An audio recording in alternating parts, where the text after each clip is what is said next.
मंडळी, मी रेणुका. आता डिसेंबर महिन्याची मस्त अशी थंडी सुरू आहे. ह्या थंडीमध्ये छान पौष्टिक आणि कुरकुरीत असे मुरमुऱ्याचे लाडू झालेच पाहिजेत.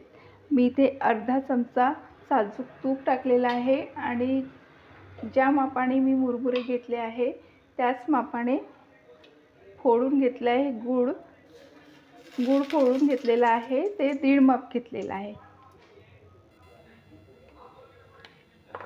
इथे थोडं तूप घातलं आणि आता गूळ घालायचं आहे.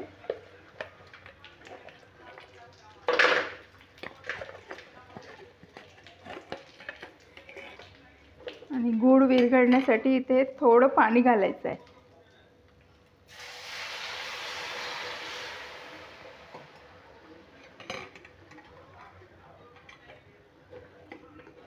पाणी घातल्याने गूळ छान व्यवस्थित असं विरघळून जाते.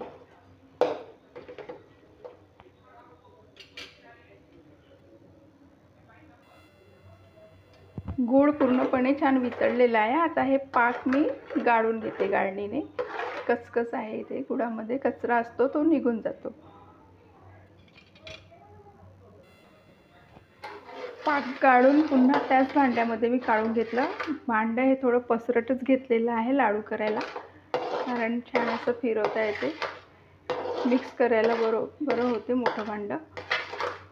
आणि आता हे पाक झालं की नाही कसं ओळखायचं, तर एका वाटीमध्ये पाणी घ्यायचं आणि त्यामध्ये हे पाक असं सोडून बघायचं. असा गोळा होतोय पाकाचा, म्हणजे पाक आता आपला होत आला आहे. अगदी 1-2 मिनिट उकळू द्यायचं आणि मग मुरमुरे घालायचे. इथे मुरमुरे घालायच्या आधी आपण इथे शेंगदाणे भाजून घेतलेले आहे आणि लाडू आणखी पौष्टिक आणि चविष्ट होतील. शेंगदाणे भाजून त्याचे अर्धवट असे तुकडे केले आणि भाजलेले तीळ, थोडंसं जायफळ आणि वेलची पावडर हे इथे पाकामध्ये सोडून द्यायचे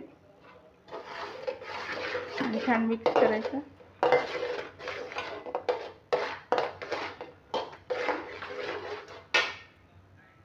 आणि आता गॅस बंद करायचा आणि मी हे मुरमुरे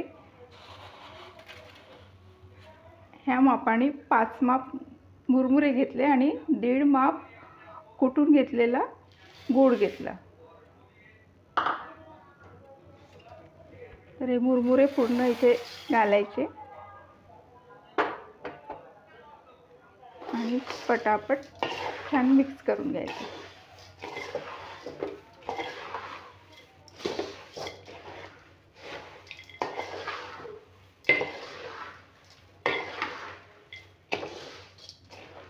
मला माहीत नसेल म्हणून सांगते, आमच्या भंडारा जिल्ह्यामध्ये मकर संक्रांतीला घरोघरी मुरमुऱ्याचे लाडू करण्यात येतात.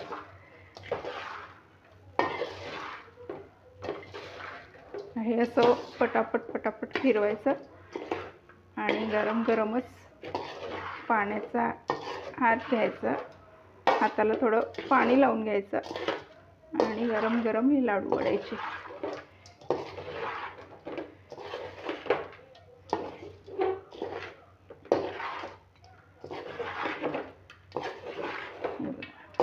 छान मिक्स झालेलं आहे.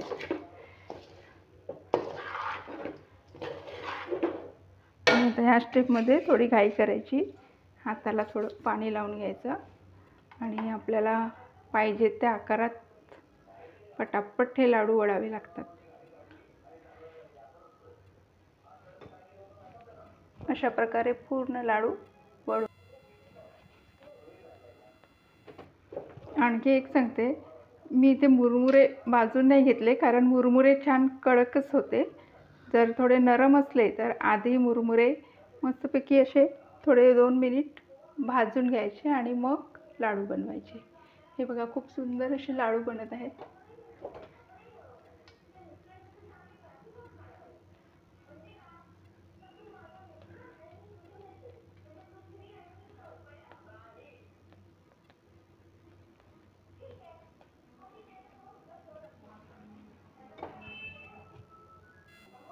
मस्त असे कुरकुरीत मुरमुऱ्याचे लाडू तयार झालेले आहेत आणि तूप घातल्यामुळे लाडवांना छान चकाकी आलेली आहे.